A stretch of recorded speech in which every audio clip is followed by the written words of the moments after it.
Good afternoon and welcome to the Virginian Review podcast for this week. I'm Mark Pifer, sports editor of the Virginian Review, and I have two special guests with me. To my right, Terry Bradley, the head golf coach at Bath County High School, and to my left, Noah Burns, a senior that just this past Monday qualified for the state golf tournament next week. And first of all, Coach Bradley, golf.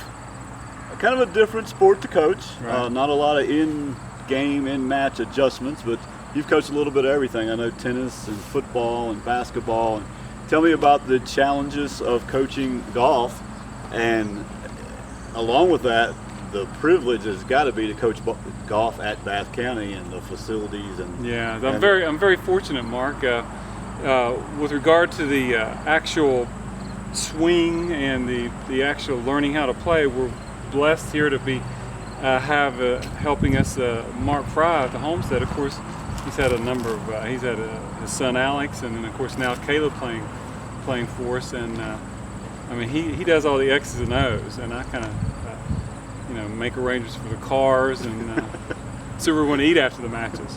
But really, what you try to do is a lot of golf, as much as your swing is the mental aspect, and I really try to keep the kids a perspective, and like the biggest thing is keep every hole, play every hole, advance the ball. And kids, a lot of times that I've seen experience, they get kind of frustrated sometimes when they're not hitting the ball just right. And so I try to work a little more on the mental aspect, and we, of course, with the facilities at the Homestead and with Mark Fry giving them instruction. I mean, that I hope the kids appreciate and understand how lucky they are. Certainly that. And we talk about golf as being the sport of a lifetime. It's a game that when you get old, like the two of us, like you are getting, you could just keep playing golf, and it is a sport of a lifetime, and it's a chance for I only wish I'd have played when I was in school. You get free golf at the Homestead and all these nice golf courses. I mean, for the kids to take advantage of that, that's awesome. That's exactly right. And we didn't have too many golf courses in southern West Virginia to play. Let's put it that way. And I think you'll see the kids who understand and appreciate it are the ones who usually do better. Right. And Noah's really worked hard in his game, and all our team this year did work hard and tried to improve.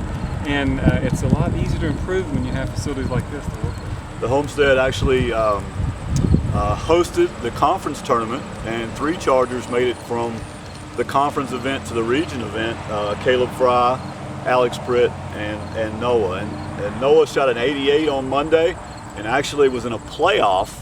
I guess it was a 5-for-2 playoff, Coach? Yes, it was. 5 people for 2 spots in the regional tournament. And on the first playoff hole, Noah makes a par and is able to advance to the state tournament. That was the regional tournament. Advance to the state tournament this coming week. Noah, let's talk golf a little bit. First of all, when did you start playing?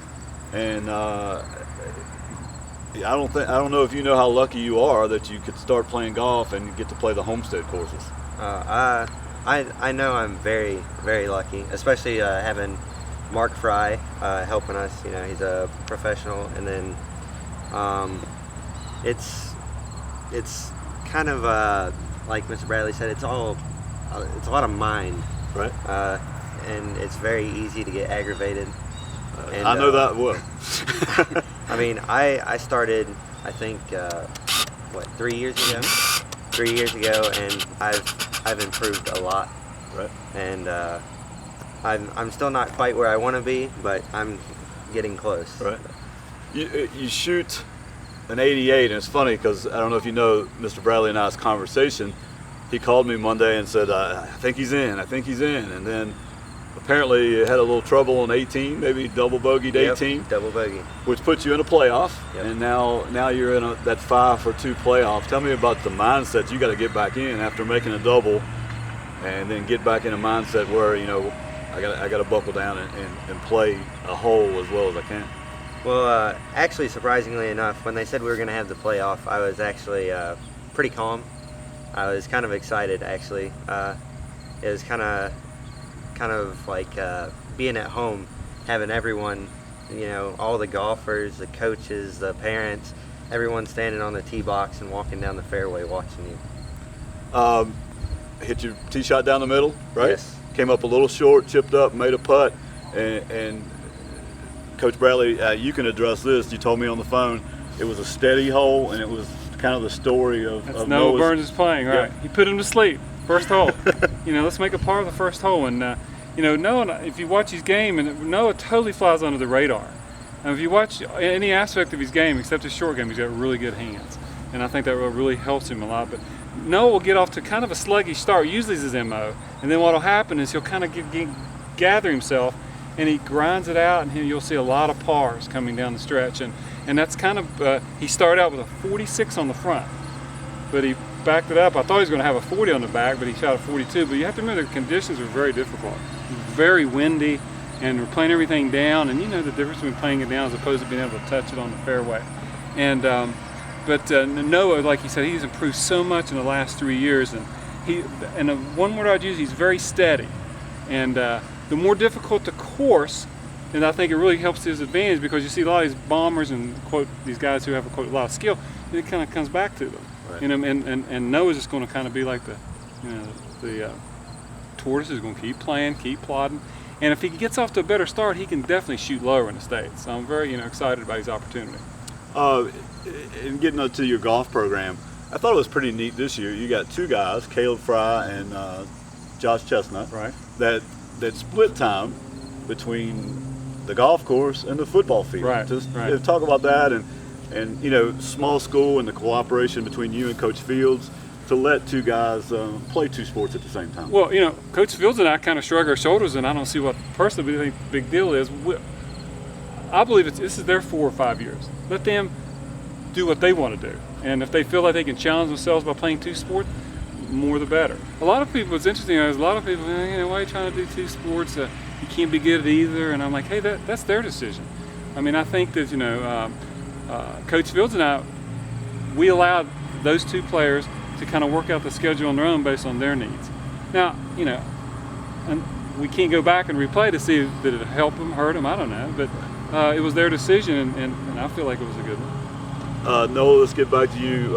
Monday and Tuesday, I understand, a 36-hole state tournament. It's in Irvington? Irvington, yeah. Irvington, no G.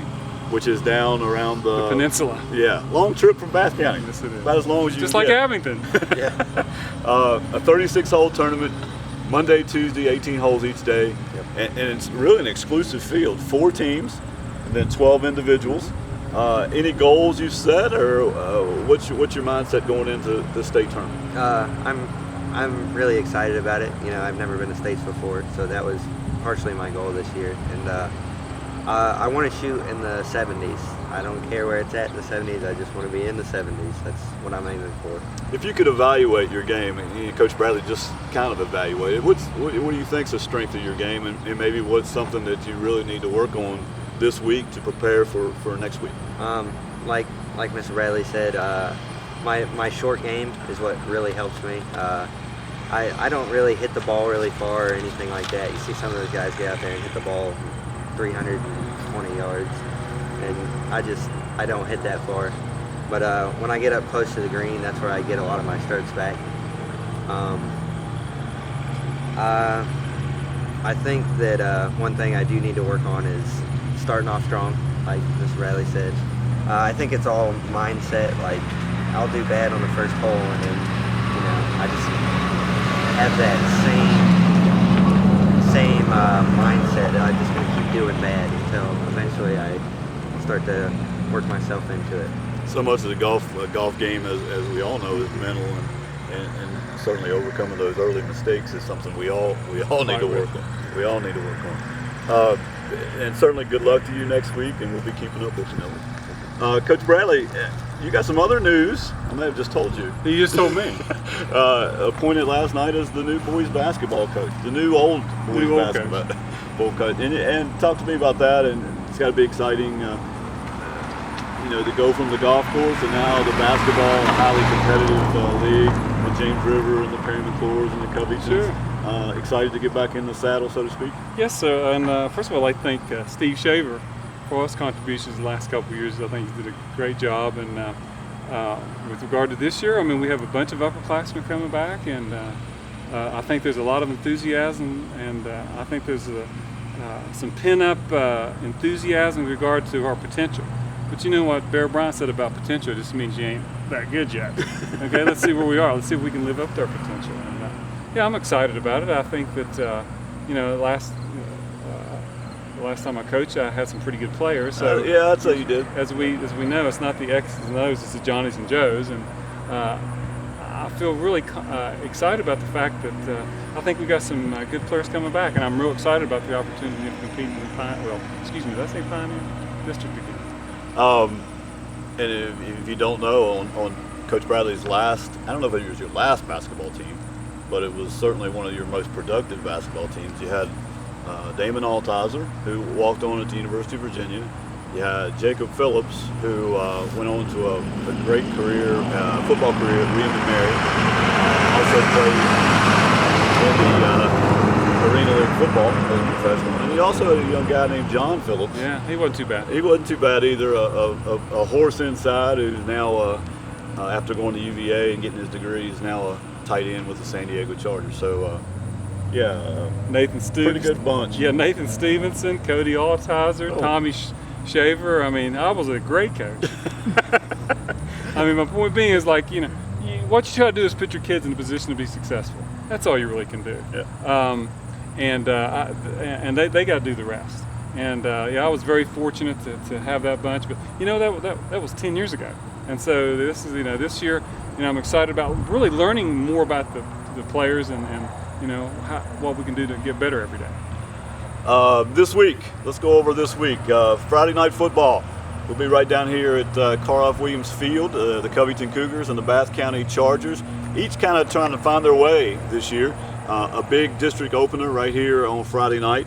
The Allegheny Mountaineers will be at home. They're 4-2 on the year. They host Lord Botetourt. Botetourt is 5-1 on the season. In high school volleyball, a big area game next week and a schedule change. Originally, Bath County Covington volleyball was scheduled for Tuesday at Covington. That match has been switched now to Wednesday. So Bath County at Covington volleyball will be on Wednesday. Allegheny has a home match on Tuesday against Northside. Cross country, Saturday, Covington and Allegheny both involved in the Concord Invitational. That will be held at Pipestem State Park. And don't forget, Monday and Tuesday, Noah Burns in action at the Group 1A state tournament in Irvington, Virginia. I'd like to thank Noah and Coach Bradley for taking time out of their day to be with us.